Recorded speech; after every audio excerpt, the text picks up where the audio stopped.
Breaking news చూస్తున్నారు. నల్గొండ జిల్లాలో దారుణం జరిగింది. Nagarjuna public school director Rupa Reddy హత్యకు గురయ్యారు. కొండమల్లేపల్లి కేబీ కాలనీలో రూపారెడ్డి నివాసం ఉంటూ ఉన్నారు. రూపారెడ్డి ఒంటరిగా ఉన్న టైంలో ఇంట్లోకి చొరబడ్డారు దుండగులు. రూపారెడ్డి తలపై బలమైన వస్తువులతో దాడికి పాల్పడ్డారు. తీవ్ర గాయాలతో అక్కడికక్కడే రూపారెడ్డి మృతి చెందినట్టుగా తెలుస్తూ ఉంది. ఆ తర్వాత ఇంటి డోర్స్ క్లోజ్ చేసి పరారయ్యారు దుండగులు. ఎంతకీ ఫోన్ లిఫ్ట్ చేయలేదు. ఫోన్ చేస్తూ ఉండగా ఆ భర్త ఫోన్ చేస్తూ ఉంటే రూపారెడ్డి ఎక్కడా ఫోన్ లిఫ్ట్ చేయలేదు. దీంతో ఆ భర్తకు అనుమానం వచ్చింది. ఇంట్లో అద్దెకు ఉంటున్న వాళ్ళకి కాల్ చేశారు సదరు భర్త. వాళ్ళు వెళ్ళి చూడగా రక్తపు మడుగుల్లో పడి ఉన్నారు రూపారెడ్డి. ఘటనపై కేసు నమోదు చేసి దర్యాప్తు చేపట్టారు పోలీసులు. రూపారెడ్డి ఫోన్ మిస్ అయినట్లు పోలీసులు గుర్తించారు. రూపారెడ్డి ఒంటరిగా ఉన్న టైం చూసి దుండగులు ఆ ఇంట్లోకి చొరబడ్డారా? హత్యకు ముందు రెక్కి నిర్వహించారా? స్కూల్ వ్యవహారాల్లో ఏమైనా విభేదాలు ఉన్నాయా? లేకపోతే ఆర్థిక లావాదేవీల నేపథ్యంలో ఈ హత్య జరిగిందా? తెలిసిన వ్యక్తులు ఇంట్లోకి వచ్చారా? మిస్టరీగా మారింది రూపారెడ్డి కేసు. దానికి సంబంధించిన బ్రేకింగ్ న్యూస్ చూస్తున్నారు. నల్గొండ జిల్లాలో దారుణం జరిగింది. Nagarjuna public school director Rupa Reddy హత్యకు గురయ్యారు. ఒకసారి ఈ అంశానికి సంబంధించి డీటెయిల్గా మాట్లాడుకునే ప్రయత్నం చేద్దాం.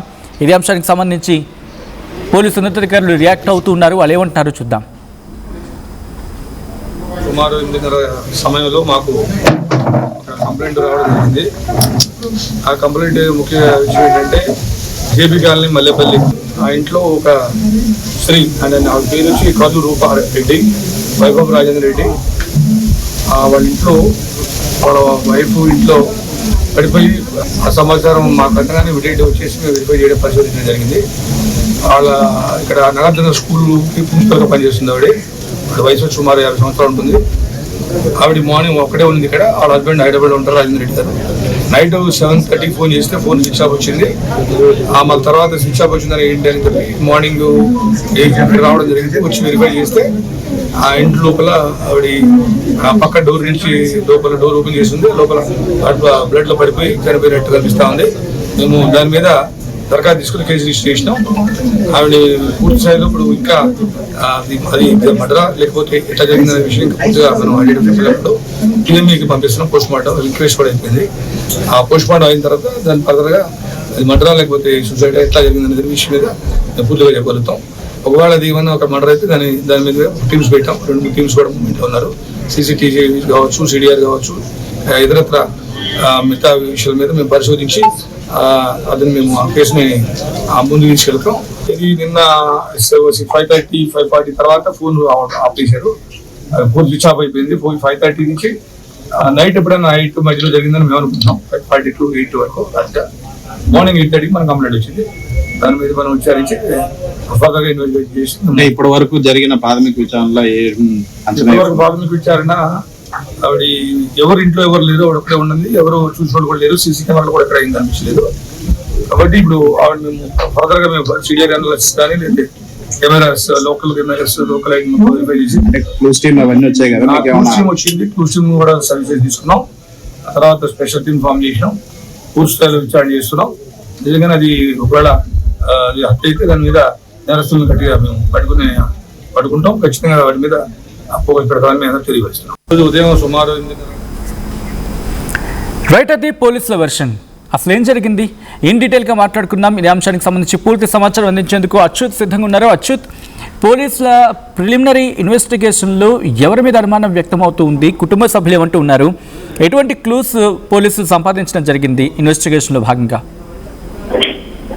రైట్ సచిన్, నల్గొండ జిల్లా కొండమల్లిపల్లిలో కూడా దారుణం జరిగింది. అయితే నాగార్జున గ్రామర్ హై స్కూల్ కి సంబంధించిన ప్రిన్సిపాల్ రూపారెడ్డి అనుమాన ప్రజలు కూడా రక్తం మడుగులో కూడా పడి చనిపోయినటువంటి పరిస్థితి. దీనిపై కూడా పోలీసులు విచారణ చేపట్టినటువంటి పరిస్థితి కనపడుతుంది. మొత్తం కూడా 2 బృందాలను కూడా ఏర్పాటు చేసి దర్యాప్తు చేస్తున్నటువంటి పరిస్థితి కనపడుతుంది. ముఖ్యంగా కూడా ఈ యొక్క 3 రోజులు సెలవు, శనివారం, ఆదివారం, సోమవారం 3 రోజులు సెలవు రావడంతో కూడా ఆ కుటుంబ సభ్యులతో కలిసి ఈ రూపారెడ్డి విహారయాత్రకు కూడా వెళ్లారు. వెళ్లిన క్రమంలో సోమవారం సాయంత్రం హైదరాబాద్ కు చేరుకున్నారు. చేరుకున్న తర్వాత మంగళవారం ఉదయం కొండమల్లపల్లికి వచ్చి ఆ స్కూల్ కూడా వెళ్ళింది. స్కూల్ విధులు ముగించుకొని సాయంత్రము 5:30-6 గంటల ప్రాంతంలో కొండమల్లపల్లి ఉన్నటువంటి ఈమె నివాసానికి వచ్చినట్టు కూడా పోలీసులు చెప్తున్నారు. వచ్చిన తర్వాత కూడా ఆ తర్వాతనే ఆ ఇంట్లోకి వెళ్ళిన తర్వాతనే ఈ ఘటన చోటు చేసుకున్నట్టు కూడా తెలుస్తున్నట్టు పరిస్థితి కనపడుతుంది. మొత్తం కూడా ఎవరైనా దొంగల పన లేకపోతే వేరే వీళ్ళకి ఏమన్నా కక్షలు ఉన్నాయా, కక్షల వల్ల కూడా ఏమన్నా ఇట్లా మర్డర్ చేశారనేది కూడా పూర్తిగా పోలీసులు ఆరా తీసినట్లు పరిస్థితి. దీనికి సంబంధించిన దేవరకొండ డిఎస్పీ శ్రీనివాసరావు సంఘటన స్థలానికి చేరుకొని కూడా పూర్తిగా దర్యాప్తు చేస్తున్నటువంటి పరిస్థితి కనపడుతుంది. అక్కడ జరిగిన సిచ్యువేషన్ ఆమె ఎవరైతే రూపారెడ్డి ఉందో రూపారెడ్డిపై కూడా గాయాలైనటువంటి పరిస్థితి కనపడుతుంది. ఇక్కడనే ఉన్నటువంటి కబోర్డ్స్ మీద కూడా వేలి ముద్రలు, చేతి రక్తం మడకలు కూడా అక్కడ ఉన్నటువంటి పరిస్థితి కనపడుతుంది. ముఖ్యంగా కూడా ఎవరైతే ఈ రూపారెడ్డి ఉన్నటువంటి ఇల్లు ఉందో ఇల్లు బ్యాక్ సైడ్ మొత్తం కూడా కంపల్ చెట్లు ఉంటాయి, కొంచెం ఖాళీ ప్రదేశం ఉన్నటువంటి పరిస్థితి కనపడుతుంది. ఎవరైనా అగంతకులు అందులో నుంచి దునికి వచ్చి అంటే ఈమె 6 గంటలకు వచ్చిన లోపే ఆల్రెడీ ఎవరైనా వచ్చి ఇంట్లో ఉన్నారా లేకపోతే ఎట్లా జరిగింది అనేది కూడా పూర్తిగా దర్యాప్తు చేస్తామని కూడా పోలీసులు చెప్తున్నటువంటి పరిస్థితి. మొత్తం కూడా ఎవరైతే రూపారెడ్డి భర్త ఉన్నాడు, భర్త హైదరాబాద్ లో పని నిమిత్తము హైదరాబాద్ లో ఉన్నాడు. హైదరాబాద్ ఉన్న క్రమంలో నిన్న సాయంత్రము 7:30 గంటలకు ఫోన్ చేస్తే ఫోన్ స్విచ్ ఆఫ్ వచ్చింది. స్విచ్ ఆఫ్ వచ్చిన తర్వాత కూడా ఫోన్ ఛార్జింగ్ అయిపోయిందేమో, సరే తర్వాత చూద్దాం అనేసి మళ్ళీ కాల్ చేయలేదు. ఈ రోజు ఉదయము అతను సీసీ కెమెరా ఇంటికి అమర్చిన సీసీ కెమెరాలు కూడా చూస్తున్న క్రమంలో కూడా బయట పాలు పోసే వ్యక్తి బయట పాలు అట్లనే ఉన్నారంటూ ఇంకా ఏంది బయటికి రాలేదు అని ఆ కుటుంబ సభ్యులకు సంబంధించిన పక్కన ఇంటి వాళ్ళకు ఫోన్ చేశారు. ఫోన్ చేసిన క్రమంలో కూడా ఒకసారి వస్తే అప్పటికే రూపారెడ్డి రక్తం మడుగులో కూడా ఉన్న పని ఉంటే అంటే పోలీసులకు సమాచారం ఇచ్చినటువంటి పరిస్థితి కనపడుతుంది. మొత్తం కూడా ఈ రూపారెడ్డి నాగార్జున పబ్లిక్ స్కూల్ కు ప్రిన్సిపాల్ గా వ్యవహరిస్తున్నారు. అంటే ఏమన్నా లావాదేవీలు ఉన్నాయా లేకపోతే ఏ విధంగా ఇది జరిగింది, ఇది హత్య జరిగిందా లేకపోతే ఏంది అనేది మాత్రం పోలీసులకు సవాల్గా మారినటువంటి పరిస్థితి ఉంది. పోలీసులు కూడా దీని మీద క్లుప్తంగా కూడా బాడీని పోస్ట్ మార్టం పంపించాం. పోస్ట్ మార్టం నుంచి నివేదిక వచ్చిన తర్వాత అందులో గాయాలైనా ఎట్లా ఉన్నది, అది మర్డరా ఎట్లా అనేది ఒక్కసారి లైన్ లో ఉండే ప్రయత్నం చేయండి. ఇక్కడ ఫస్ట్ వెరీ క్వశ్చన్ రైజ్ అవుతుంది, తన ఫోన్ మిస్ అయిన సందర్భం. అసలు ఫోన్ మిస్ అయిన సందర్భం అంటే ఫోన్ ఏమైనా ఆన్ చేశారా? బికాస్ ఫోన్ కనుక దొరికితే వాళ్ళు ఎక్కడున్నారో తెలిసిపోతుంది. అండ్ ఫోన్ సంబంధించి ఎటువంటి డీటెయిల్స్ అందుతూ ఉన్నాయి, అంటే ఫోన్ పర్టికులర్స్ ఏమైనా దొరుకుతూ ఉన్నాయా? ఫోన్ ఆల్రెడీ స్విచ్ ఆఫ్ అయింది, ఫోన్ అందుబాటులో లేదు. ఫోన్ లేని పోలీసులు అదే పని మీద ఉన్నారు. దానికి సంబంధించిన కాల్ డేటా, ఇప్పుడు భర్తకు సంబంధించిన కాల్ డేటా, మొత్తం కాల్ డేటా, ఈమెకు సంబంధించిన ఫోన్ నెంబర్ తో కూడా కాల్ డేటా తీసుకున్న పరిస్థితి. ఫోన్ ఒకవేళ ఫోన్ మిస్ అయిన అంటున్నారు.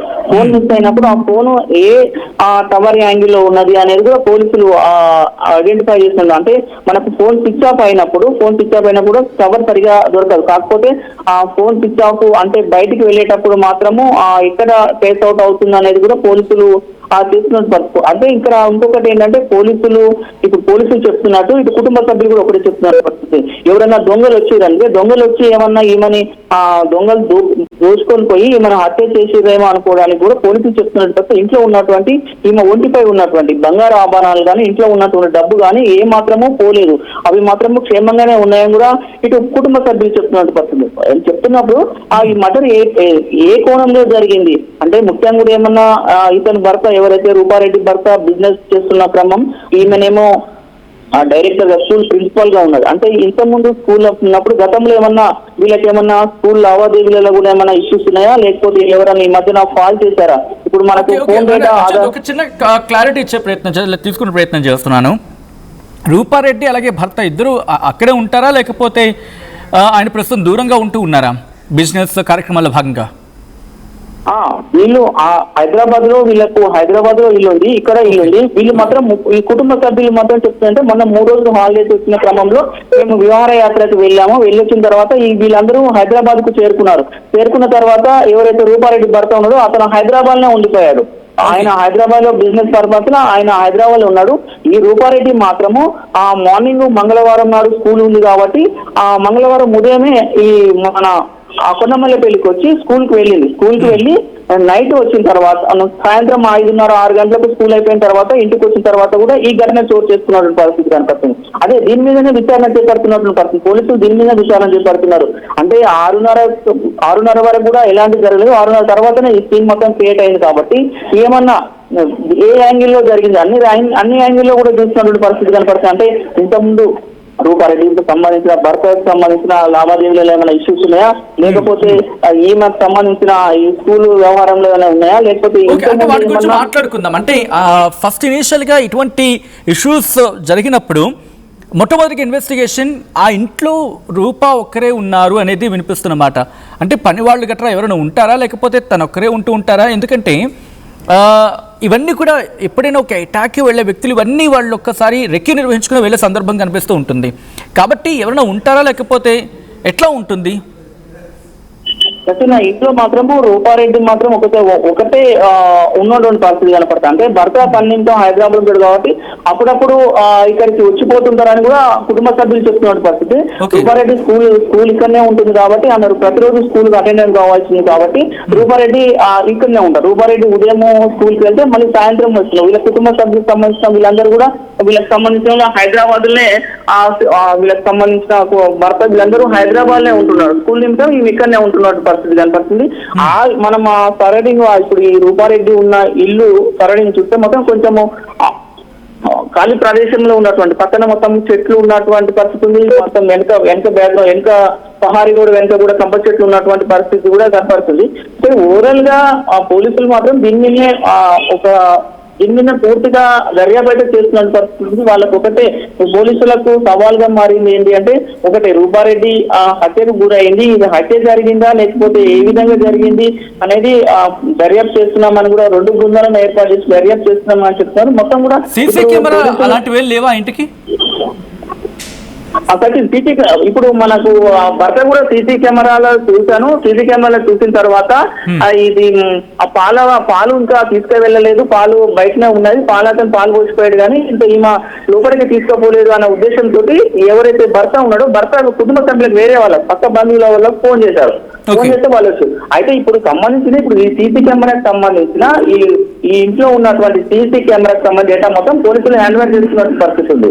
అంటే ఎవరైనా రెక్కి నిర్వహించారా గతంలో నిన్న సాయంత్రం కానీ నిన్న మధ్యాహ్నం కానీ అంటే 2 days హాలిడేస్ ఉన్నారు కాబట్టి ఈ లోపల ఏమైనా ఇక్కడ రెక్కి నిర్వహించారా, ఎవరున్నారు అనేది నిన్న లేకపోతే మొన్ననే వచ్చి ఒకవేళ ఇంట్లో ఉన్నారా ఇది అనేది కూడా ఈ డేటా మొత్తం పోలీసుల దగ్గర సీజ్ అయి ఉన్నటువంటి ప్రయత్నం చేస్తాను. ఎందుకంటే ఇటువంటి ఇష్యూస్ వచ్చినప్పుడు ఇన్వెస్టిగేషన్ లో భాగంగా ముందుగా ఆ సీసీ ఫుటేజ్ ని పరిశీలించడం జరుగుతుంది. ఎంతమంది వచ్చి ఉండొచ్చు అనేది వాళ్ళ అనుమానం.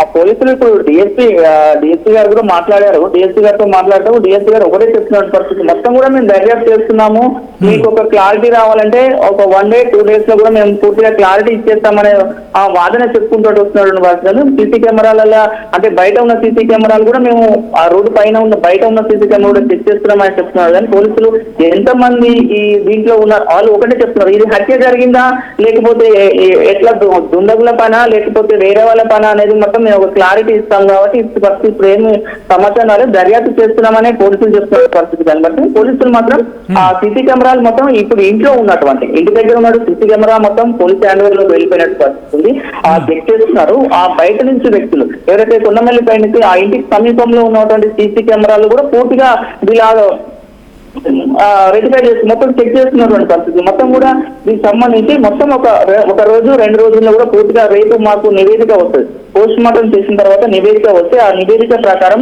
ఆ బాడీస్ ఇంజూర్స్ అయినాయా లేకపోతే ఏమైనా తోపులాటలాగా జరిగినప్పుడు అంటే ఎవరైనా దొంగలు వచ్చినప్పుడు తోపులాటలు జరిగినప్పుడు ఈమె మీద బంగారం కానీ ఏమైనా తీసుకుపోయేటప్పుడు ఘర్షణ వాతావరణం జరుగుతుంది.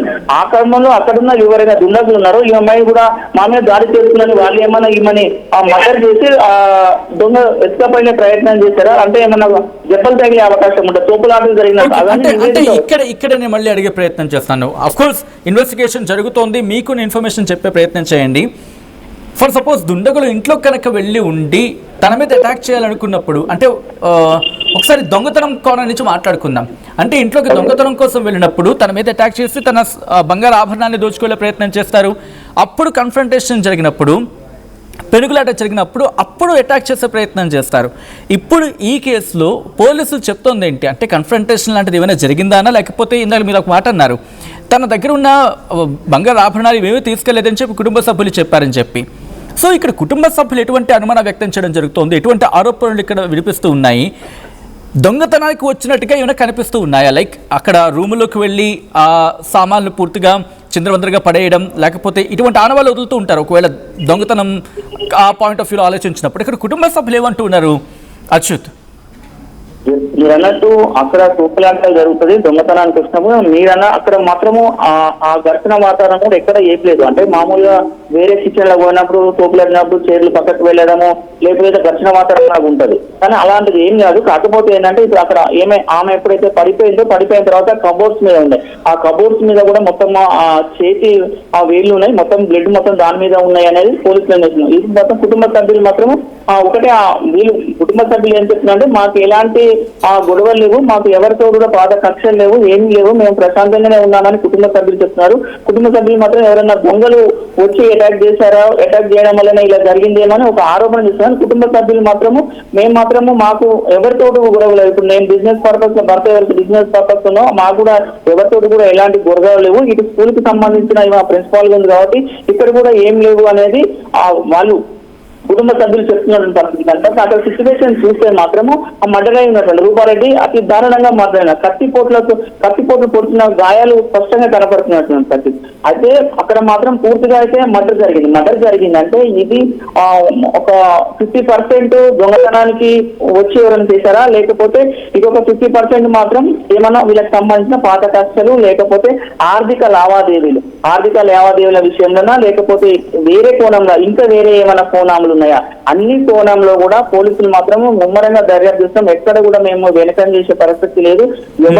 ఎవరున్నా కూడా నిందితున్న అది త్వరలోనే పట్టుకుంటామని కూడా చెప్తున్నటువంటి పరిస్థితి స్పష్టంగా కనపడుతుంది. కానీ అక్కడ ఆ వాతావరణం చూస్తే మాత్రం ఎలా జరిగింది అనేది మాత్రం ఎవరికి తెలియని పరిస్థితి కనపడుతుంది. రూపారెడ్డి అయితే మర్డర్ అయిన తర్వాత చాలా మంది చెప్తున్నటువంటి చాలా మంది అనుకునేది ఏంటంటే రూపారెడ్డి ఆల్రెడీ స్కూల్ పర్పస్ లో ఉన్నది కాబట్టి ఆమె ప్రిన్సిపాల్ ఉన్నది కాబట్టి గతంలో ఇంకా వేరే ఏమన్నా స్కూల్స్ ఉన్నాయా, ఆ వేరే స్కూల్ తో ఏమన్నా లింకప్స్ ఉంటే ఆ ఆర్థిక లావాదేవీలు అంటే మామూలుగా కొన్ని స్కూల్స్ కి సంబంధించి ఆ స్టూడెంట్స్ ని ఒక స్కూల్ కి పంపించేటప్పుడు కొన్ని ఆర్థిక లావాదేవీలు ఉంటాయి. అంటే ఒక స్కూల్ మూసివేసే పరిస్థితి ఉంటుంది. పోయిన సంవత్సరం ఆ సంవత్సరం మూసివేసే పరిస్థితులు ఉంటాయి. మీ స్టూడెంట్స్ మొత్తం మా దగ్గరికి పంపించండి, మీకు ఇంత గుడ్ విల్ ఇచ్చే అవకాశం ఉంటుంది అని చెప్తే అట్లాంటి ఆర్థిక లావాదేవీల ఇష్యూస్ వచ్చి ఇట్లా జరిగిందా తెలియదు.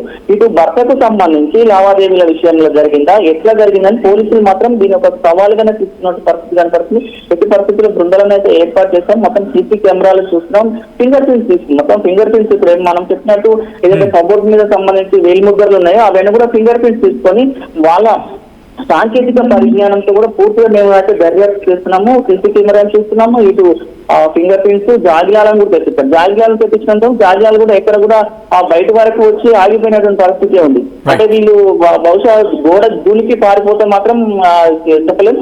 జాగిలాలు కూడా అక్కడ వరకు ఆగిపోయినటువంటి పరిస్థితులు. కానీ పోలీసులు మాత్రం ఒకరే చెప్తారు ముమ్మాటికి ఎట్లయితే జరిగిందో ఇది మర్డర్ ఎప్పుడు జరిగింది ఎట్లా జరిగింది అనేది మొత్తం ఒక 2 days లో కూడా పూర్తిగా క్లారిటీ చేస్తామని కూడా పోలీసులు చెప్తున్నారు సార్.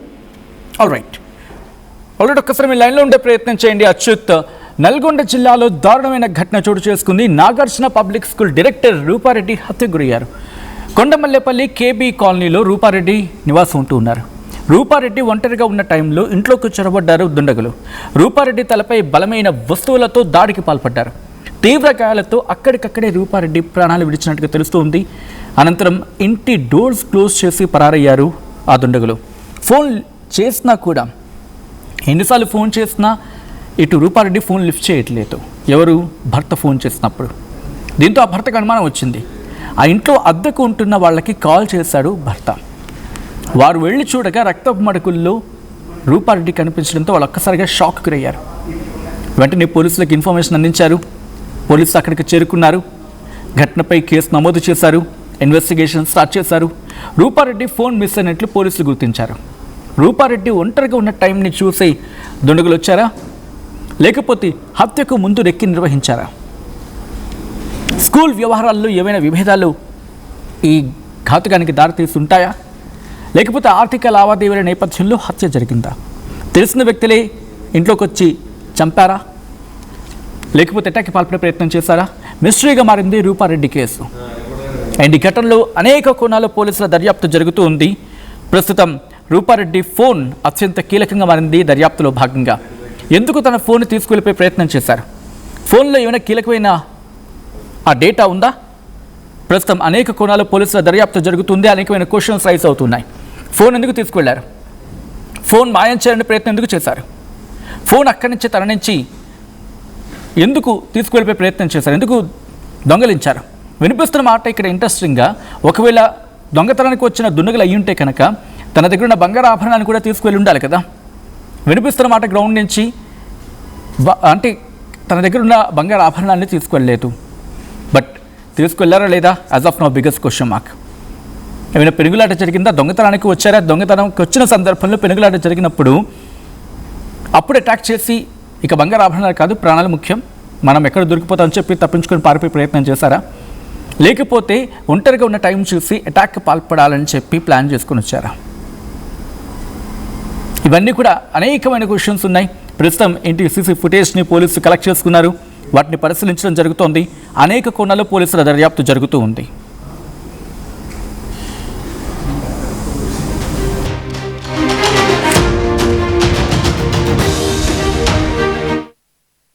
ఏం కొన్నావురా? అమ్మకి 10, అత్తమ్మకి 6, అమ్మమ్మకి 4 కేజీలు చీరలు మావా. అబ్బో, ఇక్కడ కేజీ చీరలు కొంటే అర కేజీ చీరలు ఫ్రీ అంట. Churidar, mens wear, kids wear 1+1, 2+1 మస్తు ఆఫర్లు ఉన్నాయి. మరి ఇంకా మాంగళ్య ఆషాఢం కేజీ సేల్ అంటే తెలుసు కదా. మాంగళ్య షాపింగ్ మాల్ కేజీల్లో సేల్, టన్నుల్లో ఆనందం.